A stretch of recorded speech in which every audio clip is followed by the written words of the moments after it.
வணக்கம். வணக்கம். அனைவருக்கும் வணக்கம். எல்லாரும் விழுக்க போட்டு நீ தான் வந்திருக்காங்க. விழுக்க போட்டு காலாண்டு லீவ் விட்டுருந்துல்ல, அதனால எங்களுக்கு லீவ்.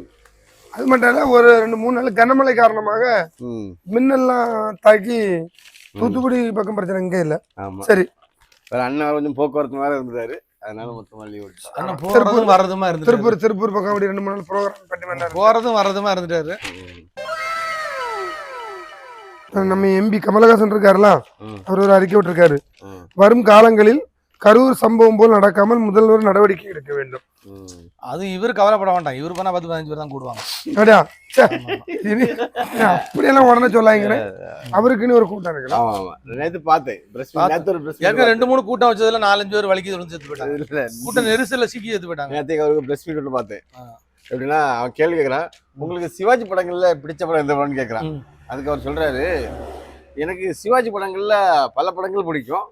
உடனே நீங்க ஓகே சார், அடுத்த கேள்வி ரெடியாகலாம். அடுத்தல அங்க இருந்து மறுபடியும் கமலஹாசன் சொல்றாரு, பல படங்கள்ல நீங்க ஒன்று நிறைய படங்கள் நினைச்சிட கூடாது, அதுலயும் ஒரு சில படங்கள் தான் பிடிக்கும். ஆனா எல்லாம் எந்தெந்த படங்கள் பிடிக்கும்னு சொல்ல டைம் இல்லை. ஆனா பல படங்கள்ல சில படங்கள் பிடிக்கும். என்னத்துக்கு கடைசியா பிடிக்கும்னாரா பிடிக்காதுனாரா அவரே கன்ஃபியூஸ் ஆயிட்டு முடிச்சுட்டான். இல்ல, அதைத்தான் ஒருத்தர் சொன்னான். அன்பே சிவன்னு ஒரு படம் வந்து 15-16 வருஷம் ஆச்சு. இன்னைக்கு வரைக்கும் அதுக்கு முடிவு எங்களுக்கு இன்னைக்கு வரைக்கும் தெரியாது, அதுக்கு உள்ள கருத்து எங்களுக்கு தெரியாது. அதனால அவரு அதே எங்களுக்கு புரியாது, அவர் பேசுறது எங்களுக்கு எப்படி புரியும்? சரிதானா? ஏன்னா நடிகர் விஜய்க்கு நமக்கும் ஒரே ஒரு ஒற்றுமை, நமக்கும் அவரு வந்து மீட்டிங் போறாருன்னா 50 பேர் சாகுறாங்க. நம்ம மீட்டிங் போறோம்னா மொத்தமே 50 பேர் தான் பட்டிமன்றமே பார்க்க வருவாங்க. நமக்கு விளம்பரம் நம்ம தானே.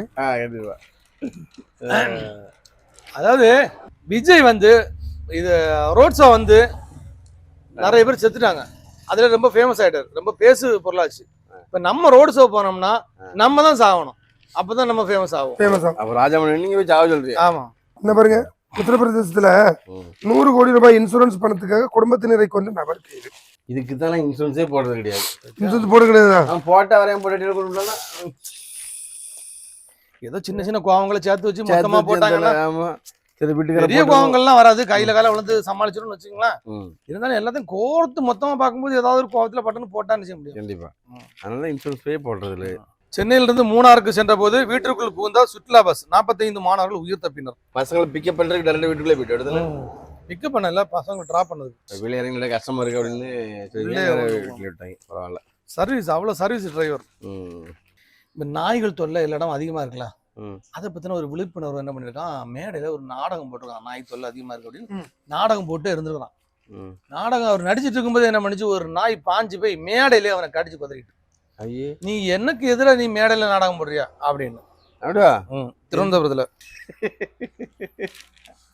அதுக்கு தெரிஞ்சிருக்கு நம்மளதான், நம்ம சங்கத்தை தான் இவங்க.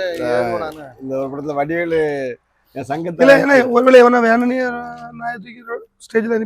அப்படி பண்ணா தெரிஞ்சு போயிரும்ல. இது ஓரமா உட்காந்து பாத்துட்டு இருந்திருக்கோம். அப்ப பார்த்தா நாய்களை வச்சுதான் பேசுறாங்கிறது அதுக்கு புரிஞ்சு போச்சு. அந்த மேலே ஏறி காட்டிச்சு குதறிட்டு மேடையில போட்டு சாப்பி எடுத்துட்டு போட்டிருக்க பாருங்க. பாப்பு வச்சுட்டாண்டா ஆப்பு. தலைமை நீதிபதி மீது காலனி வீச முயற்சி.